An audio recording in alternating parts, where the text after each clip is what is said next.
Berkey, technical assistance provider, Mid-Willamette Valley region, as many of you know. Again, Woodburn down to South Lane County. And to my right on the screen would be the Northwest region, which is Garrett. Hi, I'm Garrett. Yes, I'm working with the Northwest region and some of Michelle's former sites for the time being. I'm Mary Jo Erickson, and I am a technical assistance provider for the southern part of the state, from everything south of Lane County. Welcome. Hi, Terry Falkenstern here. I'm the technical assistance provider for Central and Eastern Oregon. Good to see everybody. I see VR Michelle. Michelle Markle, YTP statewide coordinator. Happy to be here today.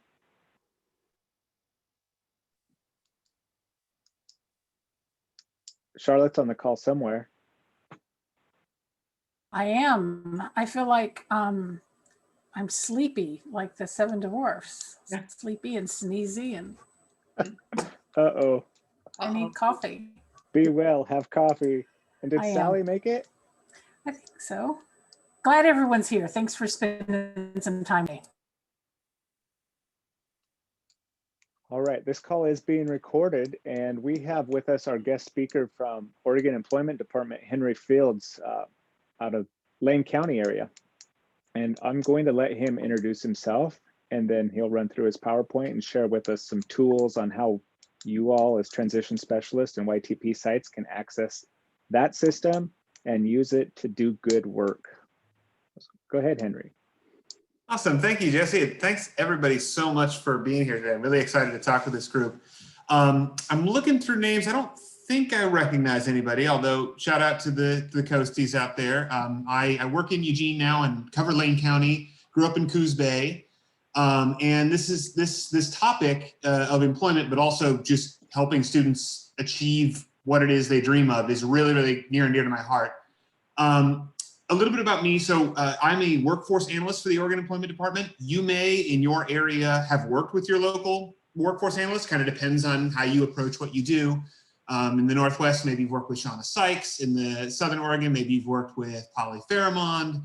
But regardless of where you are in the state, there is a workforce analyst that covers you. And our role is really to get economic data and specifically labor market, that is job information, to the people that need it and to empower them to use it in the most effective way possible. So today I kind of want to give you an introduction to kind of how we look at the world and how those tools can be used to help you do your job better. Like I said, I cover Lane County, but that doesn't mean that I won't answer any emails from outside that area. I really would love to connect you with my colleagues or help answer the questions that you're most interested in. I'm going to split up today into my discussion today into about 3 different parts. We're going to talk a little bit about, I'm going to share a few slides about the type of economic trends that we see going on, just to set the table, because everybody in this room comes to it with different expertise, different focus, whatever the case may be. And so I want to kind of share a little bit about where we come from and the information that we look at a lot. And then we'll talk a little bit about how to use some of our tools, which you may or may not be familiar with, to help look for job information, help look for employer information, those type of things. And then we can talk a little bit about kind of best practices, maybe some things that I've noticed. And then throughout, if you have questions, please feel free to shout them out, put them in the chat. When I'm presenting slides, it might be a little difficult to keep an eye on the chat, but don't be shy. There's no such thing as an interruption of what we're going to do here. I want this to be as usable for you all as possible. So let me know if there's anything that I can tell you. Let me share my PowerPoint real quick and we'll get started there. Okay, so I wanted to give a brief update on kind of where we are in 2021, because I think it's very good background for pretty much everybody I talk to talk about the big challenges that everybody's seeing, opportunities, no matter what customer or student you're trying to help serve. So the big obvious thing to talk about is that 2020 has been, to put it mildly, an extremely odd and strange year for everybody. This is the number of total non-farm jobs in Lane County. But the trend is similar statewide. This shows since 2001 our change in jobs. And in 2008 and 2009, you see the big drop in the recession. And then in 2020, you see what happened as a result of COVID-19 and the response measures to it. A couple things you'll notice when you compare those two. COVID recession in 2020 happened essentially, economically speaking, overnight, right? So within a month, basically, we saw a larger job loss within a single month, March to April, than we did in the entirety of the Great Recession. And that is very serious economically, and something that we haven't seen in living memory. So what does this mean? Well, first of all, there are some disadvantages to that. Obviously, all of a sudden there's lots of people out of work in a way that is even deeper than the Great Recession, but also the response since then has been relatively sharp as well. We've come back around 50% of the way, and for the last couple of months have been bouncing around at about that level. And you know, a lot of that has to do with temporary job losses coming back. But I just wanted to point that out because kind of the nature of what's happening now is distinct from what happened 10 plus years ago now. One way to think about that is looking at the recessions that Oregon's gone through in the last 50 years, some very severe like 1980 and some very minor like 1990. This chart will show you all of those recessions that happened for various reasons, right? Well, the red is 2020, the COVID recession.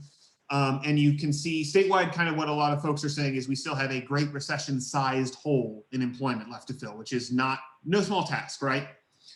But the advantage to where we are now is there are certain barriers that are in our way of employment growth that are likely to start to lift relatively soon. So for example, widespread vaccine development and dispersal is a big expected boost that may put us on a path to faster growth back up to where we were and past it.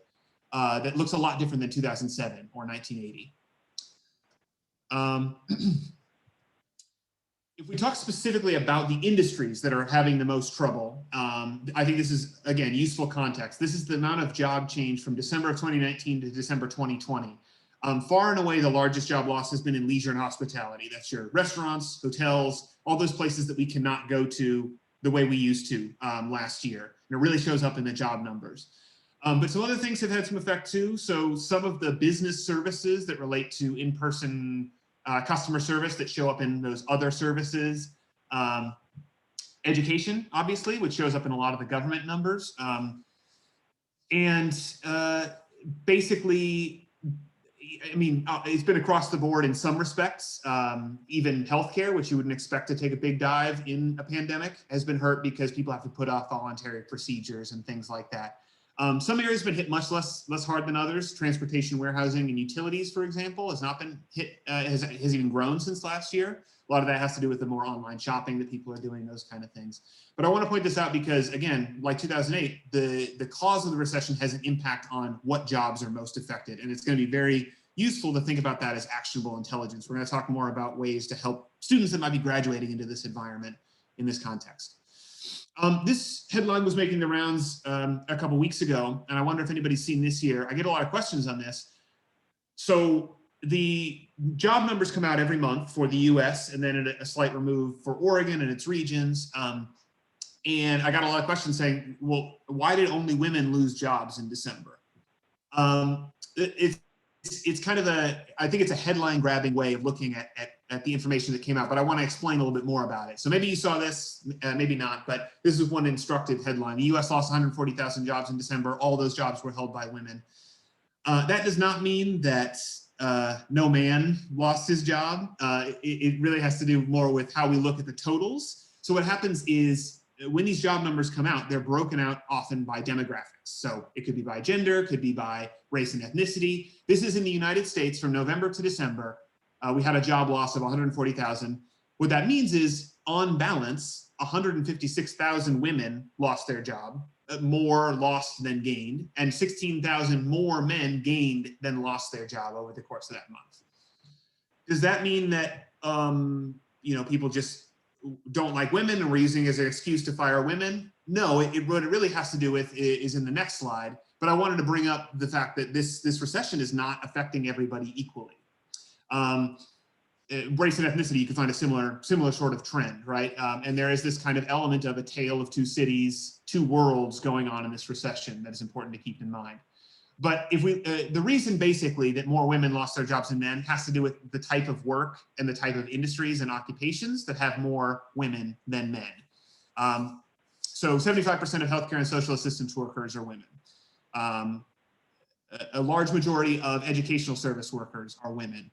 More than 50% of leisure and hospitality jobs are women. These are three of the biggest hit sectors. And so largely when someone's getting laid off from those sectors, it is women. Meanwhile, all jobs are about 50% women, and then manufacturing and construction are around 20 or 30% women. And those are industries that have not done nearly as badly in this recession. So when they gain jobs, basically men gain as a result. So again, I want to bring this up because as I'm sure you all are aware, in the work that you do, a recession does not mean the same thing for everybody, does not mean the same thing for every industry. And so it's useful to think about the demographic impact of what we're seeing here. One of the major things that the OAD research department puts out is 10-year job projections. So this is how each industry is projected to grow in Oregon over the next 10 years, 2019 to 2029.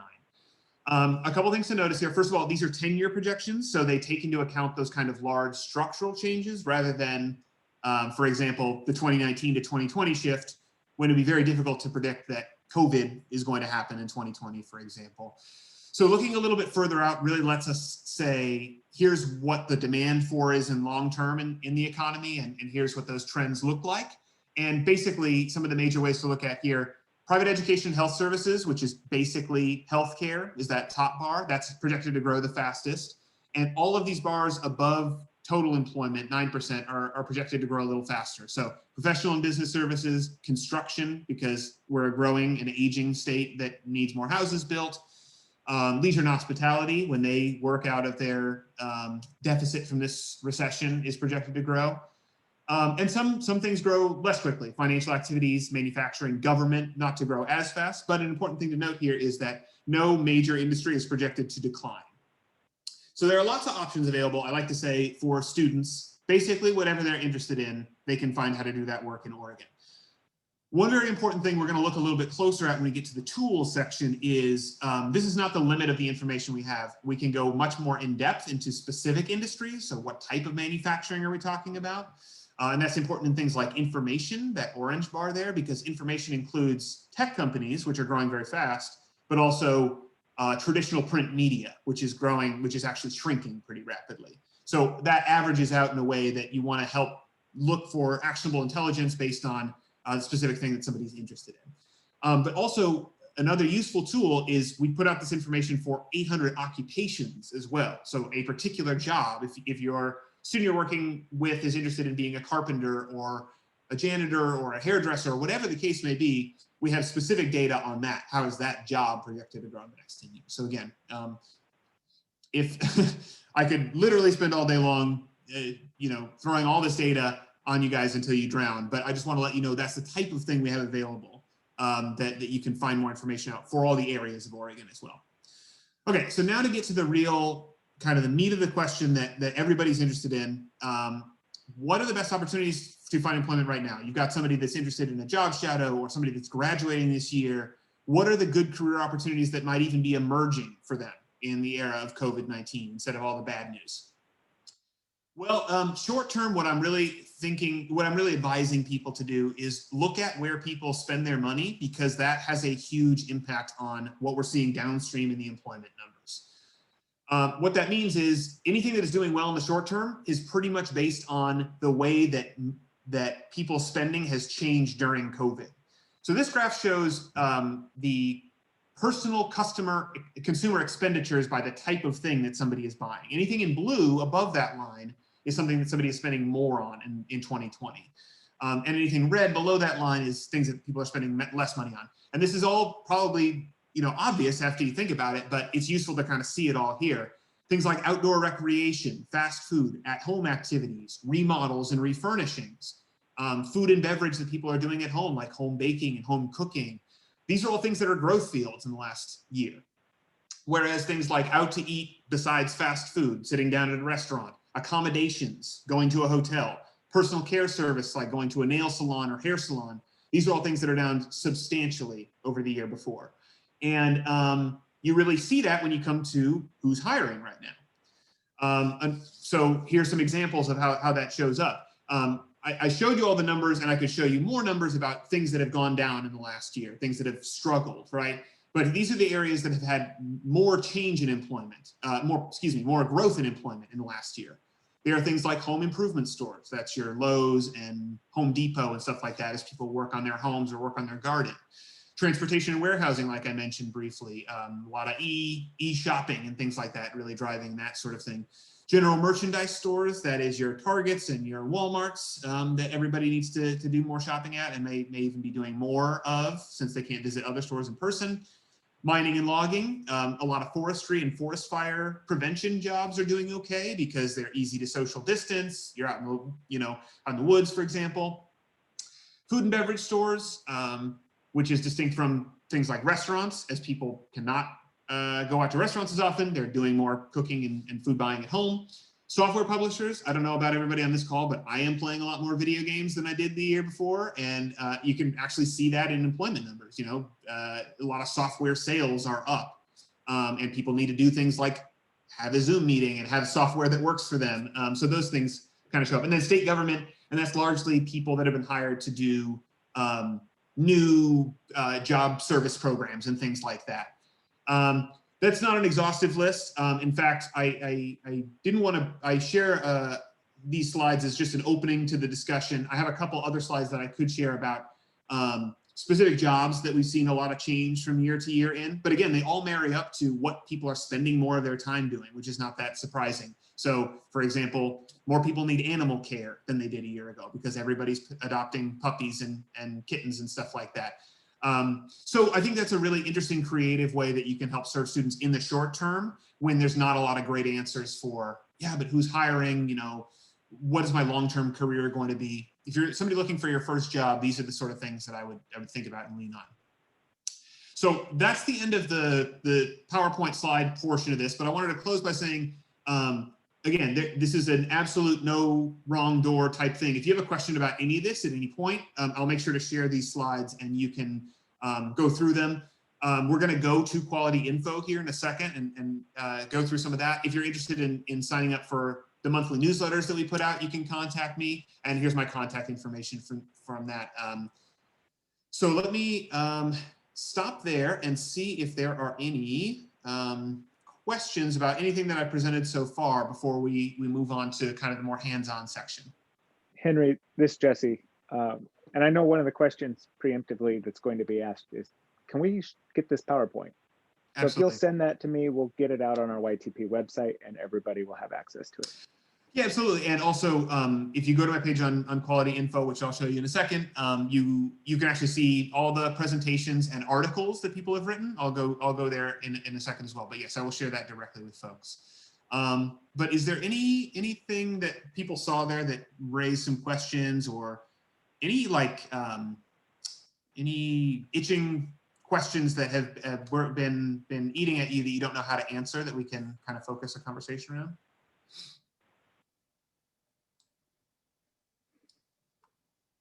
There's nothing in the chat yet. Okay. All right, well, let's pivot then to talk more about the specific tools, and definitely as things come up, let me know what you think and what you'd like to see. What I really want to do right now is kind of do a live demonstration of the things that are available to us. So I'm going to ask you all to think about maybe even a student that you have tried to help recently and don't know exactly where to send them. That's what I'm really going to focus on for the next little bit. So a quick, I suppose people can raise their hands in the thing. Before we get there, how many people have used qualityinfo.org? Does that ring a bell for anybody in the discussion? A few. Yes. Yeah, a few nods, a few thumbs up. If not, that's totally fine. It is for those who aren't familiar, it is an Oregon specific website. It is basically the Oregon Employment Department's public facing data website. And that can sound kind of daunting, and it is a little daunting because there's so much information on it. But really, the role of workforce analysts and the people that work through research is to make this information usable and accessible. So I kind of want to do a training session on it, basically. I guarantee there'll be something there, even if you're a seasoned user, that you didn't know was there or located in that spot, or you could do this. So let's go there. I'm going to share my screen really quick. Okay, so this is quality info. This is if you just want basic economic data, what's the unemployment rate? How many unemployed people do we have in our area, our state? That's the sort of thing you can find here. If you want to do some reading about an economic issue for our state, we have lots of articles here. Who's been unemployed because of COVID-19, those type of questions. But I think the real kind of beauty of this website is the tools that are available. Specifically, I think that this is some of the stuff that if I had known about this in high school, I would have been just floored that this existed, that you can find so much information about a job that you're curious about, or if you're really passionate about something, all the information that can support your decision to do that. So we're going to start, I guess I should point out, so you can look Oregon statewide or local areas. If you click on local areas and go to Lane, you'll find, here's where our recent articles are, but the same is true for every region of the state. And our contact information is here is a great way to get a hold of us if you've lost access to these slides or whatever the case may be. But let's start with some of the stuff that I think is most relevant, and then we can go from there to whatever else people want to talk about. The number one thing that I want you to leave this discussion knowing about, if you don't already, is under jobs and careers, occupation and wage information. What we have here is, in my opinion, one of the best ways to educate young people about careers, to have a reliable source of information about something that nobody knows everything about every job. And this is a great place to go for research purposes, for your own sake, if you're teaching a student, or for classroom activities, to be honest with you. So, like I said, we have about 800 occupations that we track and release data on. And basically what this tool does is looks at one of those occupations and gives you all the information that we have that is available on that. Everything from wages to growth to what you need to do the job. So let's do a live example here. I have a couple in my back pocket if there's no suggestions, but can anybody think of an interesting job that they'd like to know more about or might want to guide a student towards? Go ahead and shout it out. I see chef in the chat. I'll start with that and then we'll go with anything else that anybody wants to do. Okay, great. Chef. Welding. Welding. Okay. We'll stick to that. Electrician. Okay. Okay, so we typed in chef, and I would encourage you, you don't need to have the perfect search term. The great thing about this is there's a range of matching occupations. So if we're talking about chefs and head cooks, that's one thing. Restaurant cooks, maybe supervisors of the food prep workers, food service managers, or cooks in a private household. Any of those could be considered a chef, but you can click on any of them, you'll find all the data that goes to support that. Let's keep it on chefs and head cooks for right now. So this is what this occupational profile report gives you. For everything that is here, you can go Oregon, or you can go a specific area of Oregon. I like to keep it Oregon because that then shows all the information underneath it, all the regions and stuff like that. It can be a little overwhelming. If you want to focus just on one region, you can do that as well. Top thing is, I kind of think about it in terms of going from less experience, knowing what the career is about, to at the bottom being the absolute most experience, or like, I'm sure I want to do this. How do I pursue that option? So right here at the top, this is a great thing for anybody to research, a description of what this person does all day, as well as a pretty well-produced video talking about, here's the environment you might work in, here's what you need to know, a very great introduction video. When you get something, I still, with 800 occupations, I get ones every day that I'm like, what does an industrial engineer do? I better watch this video. And so it's really kind of cool to be able to do that. Next down, the next most relevant piece of information, what job postings there are all across the state. These come from jobs that are posted within the Oregon Employment Department. And then the second section is job openings from other websites. This is useful to have students check their preconceived notions about what a job entails. So because it actually goes to a live job listing that says, okay, if I wanted this job, do I have the experience and education that I need? What does it say? It says I need reliable transportation. Do I have that? Really provides an interesting checklist to kind of think about, okay, I want this job. What would I need to do it? Or even apply for it if they're interested. Licenses and certifications. This is a useful section. Further down, there's some educational stuff as well to kind of talk about, okay, what are my next steps? Here's where we get into the things that, like, seriously, I wish I had known about when I was in high school. If you want to know what the wages are anywhere in Oregon for a chef, you can compare between regions. You can compare somebody that's at the bottom of the spectrum to somebody that's at the top of the spectrum. All the various regions of Oregon, everywhere from Lane to Rogue Valley, whatever. You got somebody that's interested in, you know, I want to be a chef, but I don't care where it is. Well, if I want to look for the highest wage areas, maybe that's a good thing to think about. Employment outlook and projections. This is the data that I cited earlier in my presentation about what we project to happen in the next 10 years. A kind of verbal summary: reasonable employment opportunities exist, expected to grow at a somewhat faster than statewide average growth rate. And then again, for all the regions of Oregon, what do we expect to be the local dynamics here? I want to point out a couple things here. The overall growth rate for chefs is 12%. That's fast. That's faster than average. And a really important thing to point out for young people is that's just the number of new jobs. Okay, so that means the annual change openings here. So we should expect on average about 23 new chef openings statewide each year between 2019 and 2029. But we can also expect on average about 260 replacement openings. That's somebody that is retiring from the field or moving on to do an entirely new thing. That's not somebody that is moving from a chef at one kitchen to another. If they're stopping to be a chef to go back to school and, you know, get their doctorate or something like that, that would be a replacement. And so basically 9 out of 10 job postings during that time are expected to be due to replacement. So this is a really interesting thing for young folks to understand, I feel like. This is not an anomaly. Most jobs are like this. About 90% of job openings are due to replacement, which means even jobs that are not expected to grow that much or at all, or even shrink, are going to have lots of opportunities available for most openings because people still need to be replaced, even in fields that are phasing out, you could say. So anyway, you can see the various growth rates throughout the state for chefs and head cooks. A little further down, we start to get, again, a little bit more technical here. So this is somebody that is thinking about, okay, if I really want to be a chef, what do I need to know about where I could get a job?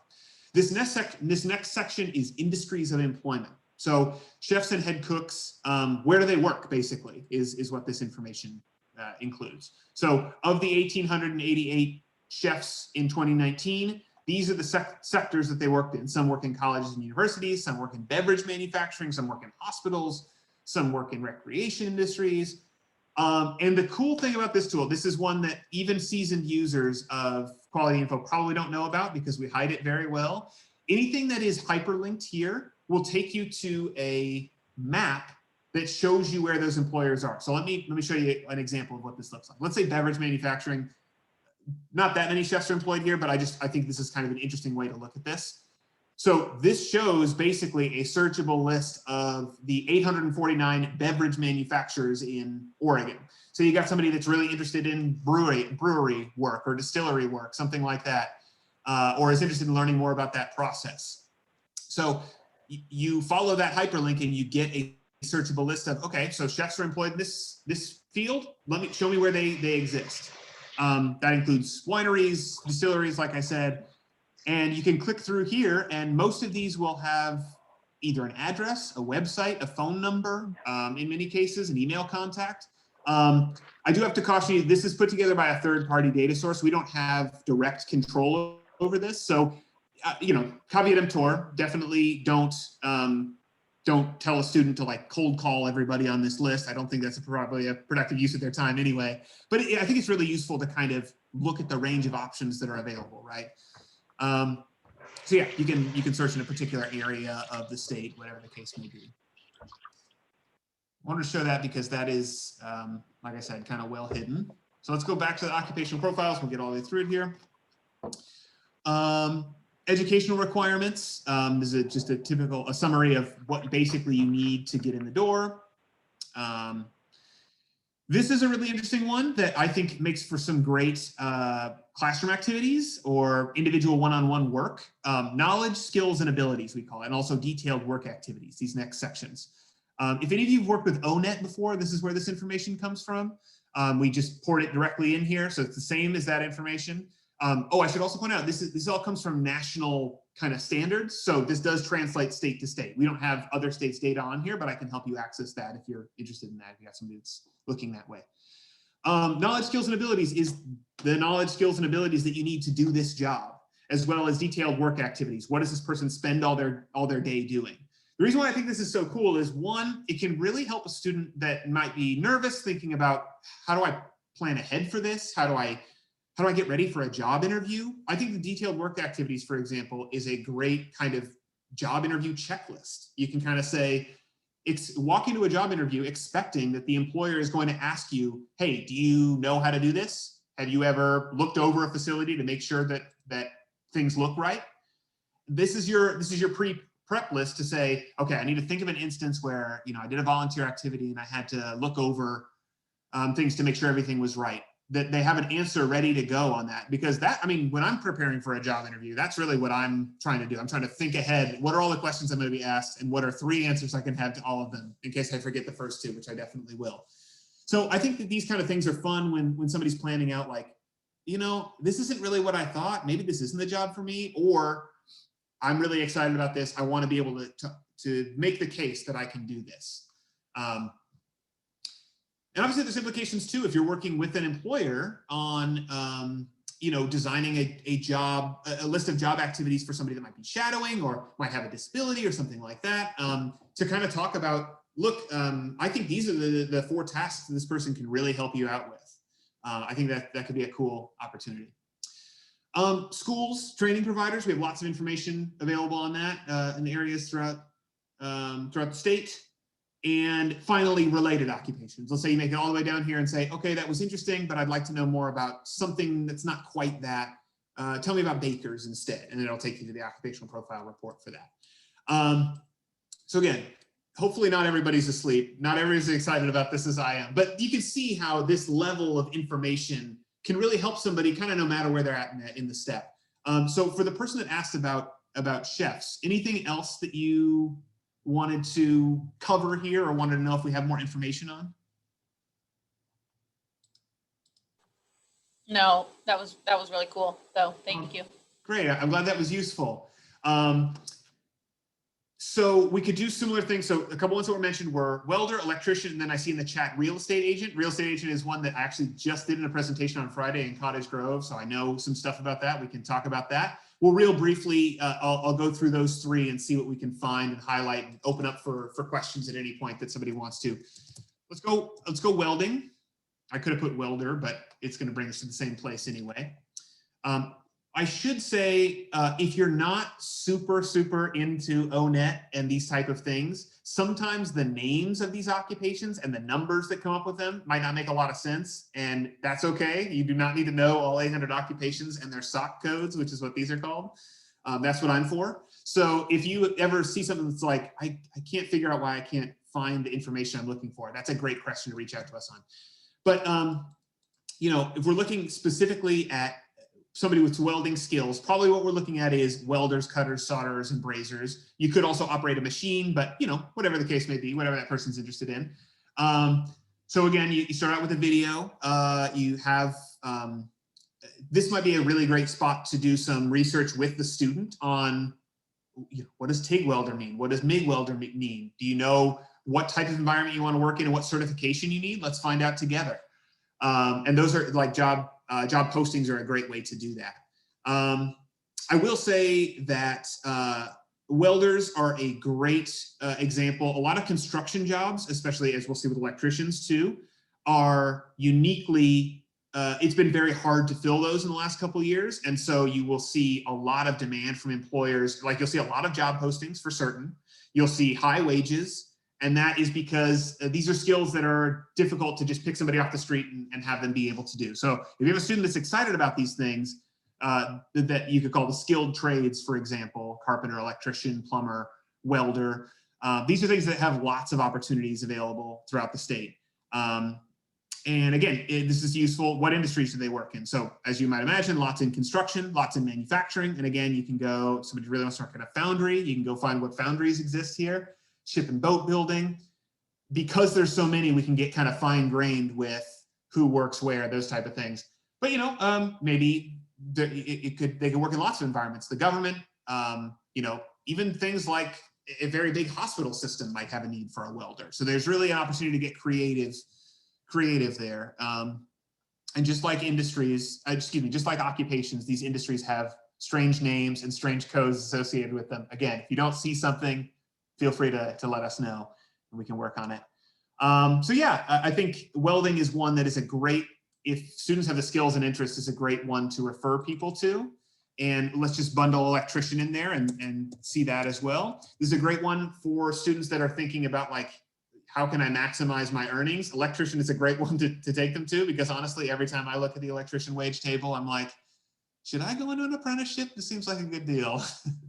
You see lots of job postings, things like sign-on bonus. This is not something that you'll see in every field, but it's a good, interesting way to hook somebody to think about, why might an employer be willing to spend $2,500 just to hire somebody? It's probably because they're in high demand. They're seeing a lot of healthcare type stuff. The various, here you'll find information on apprenticeships, which in electricians' case specifically is very, very important, because you can't be an electrician in Oregon without being an apprentice first. So that's a whole nother level of things to educate a student on that BOLI is able to help you out on. And I can also help direct people on questions on that. But yeah, a median statewide wage of $38 an hour sounds pretty awesome. And to do work that is cool and interesting and artistic and creative, as well, as you can see from some of the detailed work activities, again, I think is a really great option for somebody that might have the skills to do this, or the training. So with those two kind of skilled trade occupations, any questions that people have before we move on to look at real estate agents?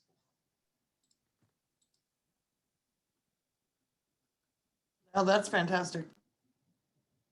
Great.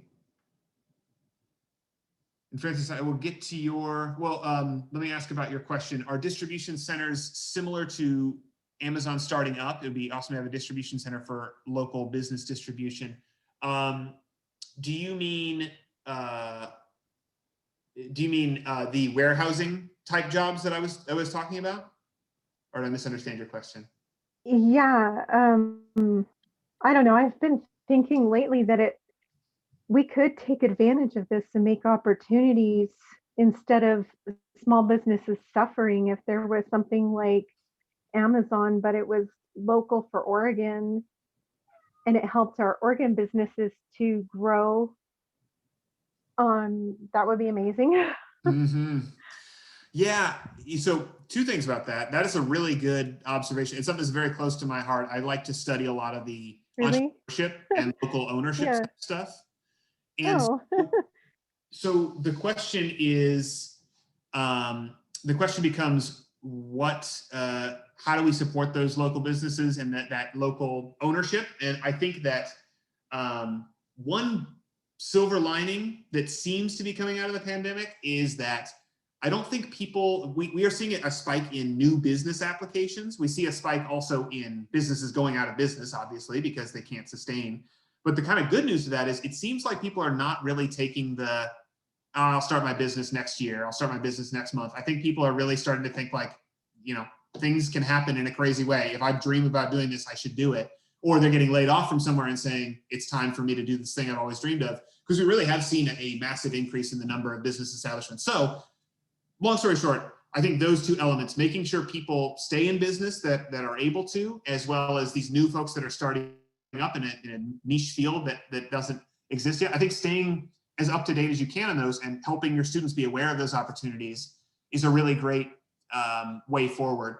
A lot of the e-commerce type stuff, the Amazons and such of the world, do have a really centralizing effect that kind of like makes it harder for those outside of the Amazon ecosystem to live, but at the same time, they also have certain advantages. There is no homegrown equivalent to Amazon yet, though. I'd love to see that. I'd love to see an Oregon Amazon. That'd be very cool.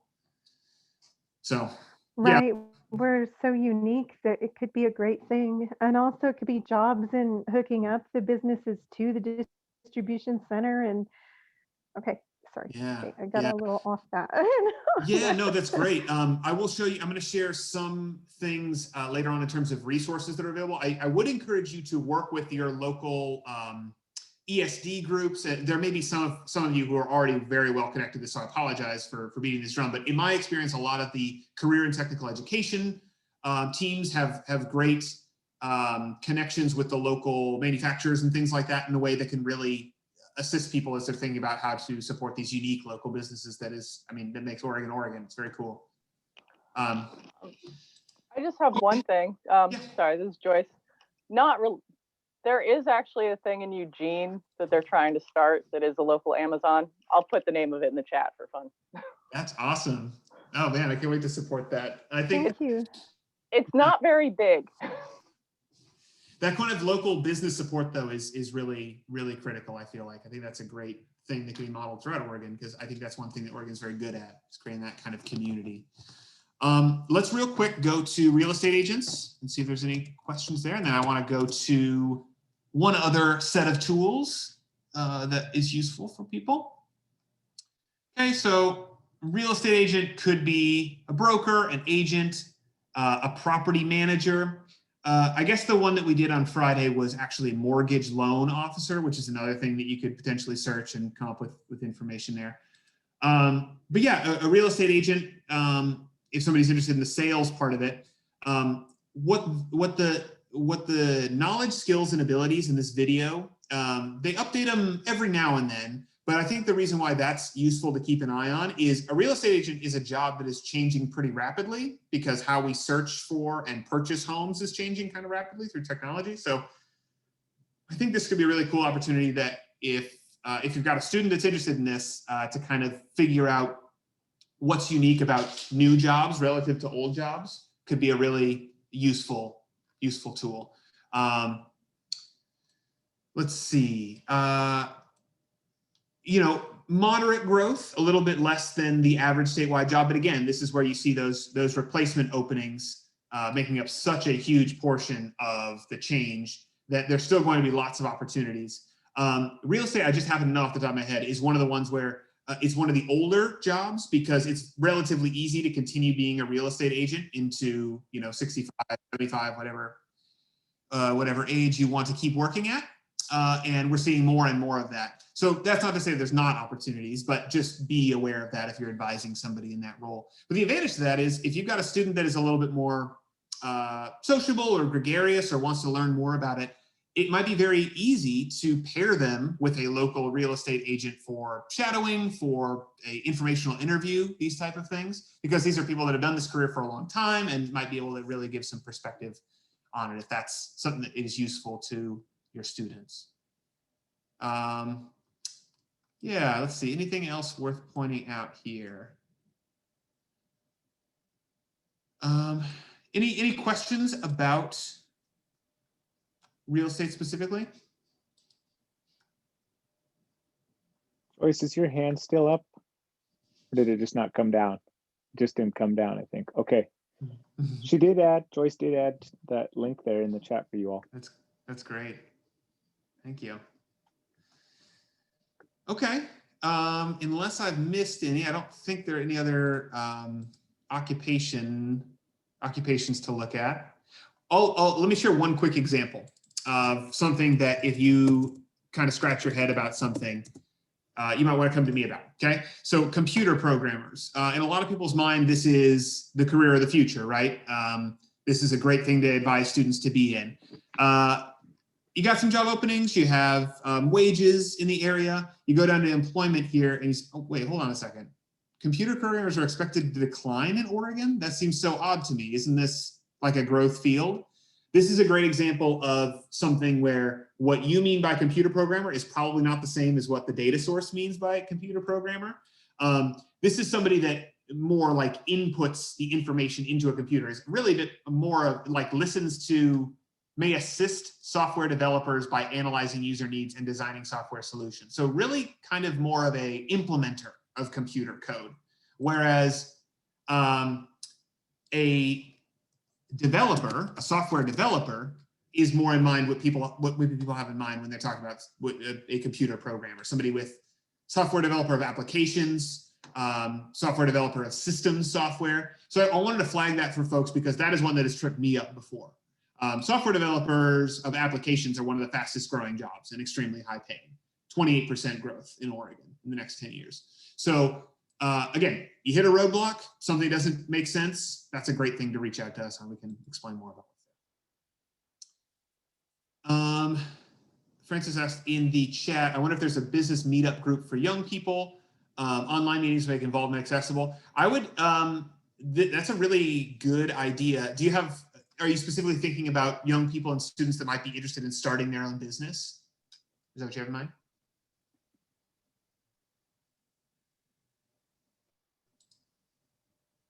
Yeah, meetup.com, they always have, like Corvallis has a business meetup group.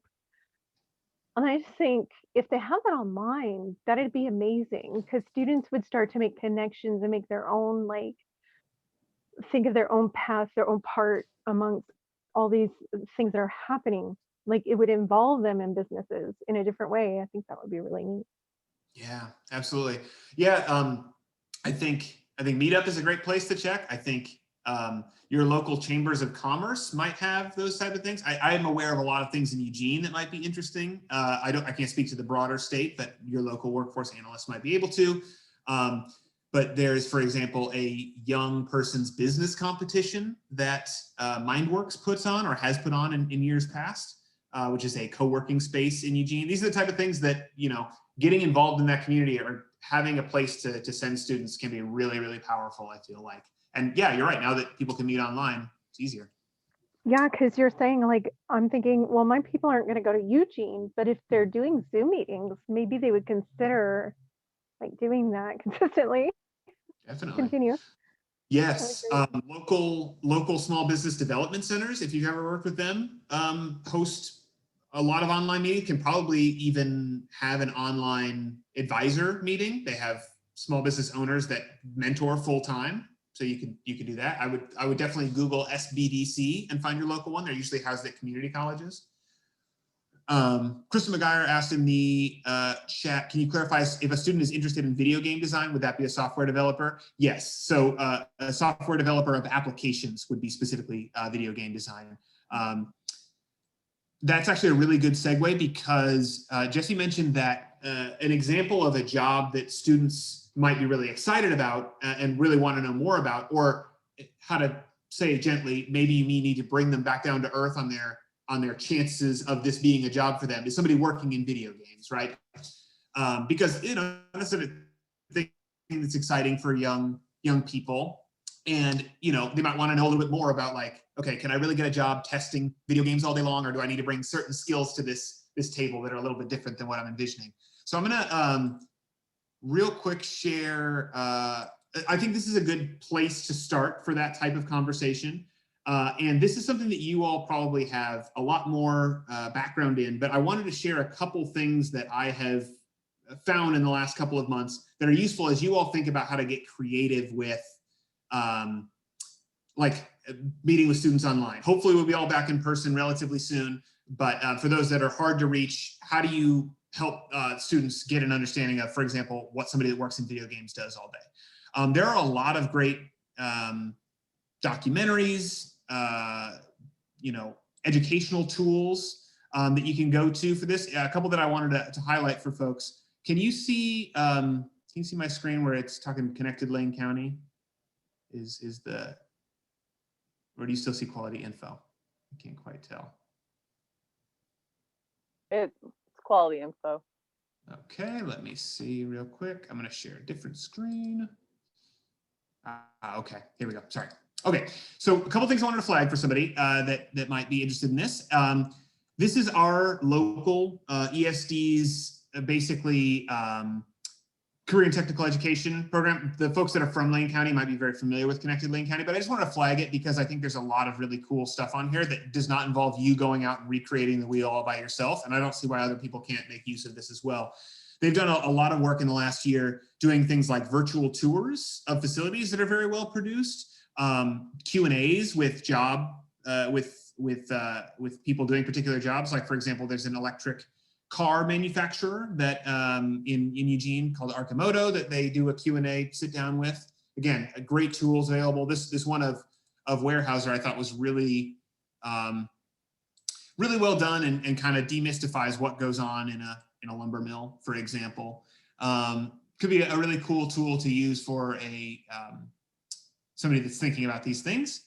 And then the other one that I wanted to share is this documentary series called No Clip, specifically about video games, because Jesse mentioned this might be something that could come up. I haven't screened all of these. I'm not sure all of them are appropriate for students. Most of them seem to be to me. And one that I thought was kind of cool was this one about an art director at a video game company talking about what she does all day long, and kind of goes through how I got here. Here's what a video game art designer actually does. And I think kind of treating those students' interests, even if, you know, they're not going to be a video game tester all day long, but really thinking critically about what do I do in order to end up in this type of career, to really, what maximizes my chances for success.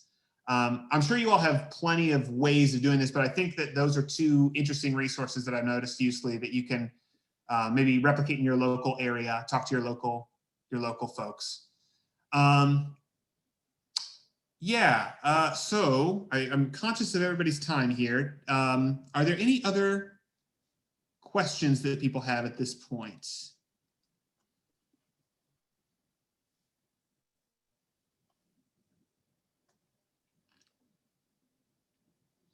If we have time, I We want have to a few thank yous. I'm really excited about this. I haven't looked at it in a couple of years, and working in Lane County before, I think it's just great. And I think those of you that might have looked at it in the past, it's good to revisit it. Melissa Downs was saying that Melissa, why don't you you've been using it in your pre-ets class, haven't you? And using this website or Olmus. Can you talk about that, how you've used it? Sure. Oh, no. We use it. We have a pre-ets class every week on Wednesdays when we're meeting in person. And the students have an opportunity to do the Stratify first and discover through a personality test what they might be interested in. And then we move on to Olmus. And I sent Mary Jo kind of a form that we have the kids fill out, and we discuss the types of jobs they want to do, and then they go research them in a small group within with a YTP specialist or a special ed instructor walking them through the steps, and then there's little videos they can watch. So that's how we use it. Thanks.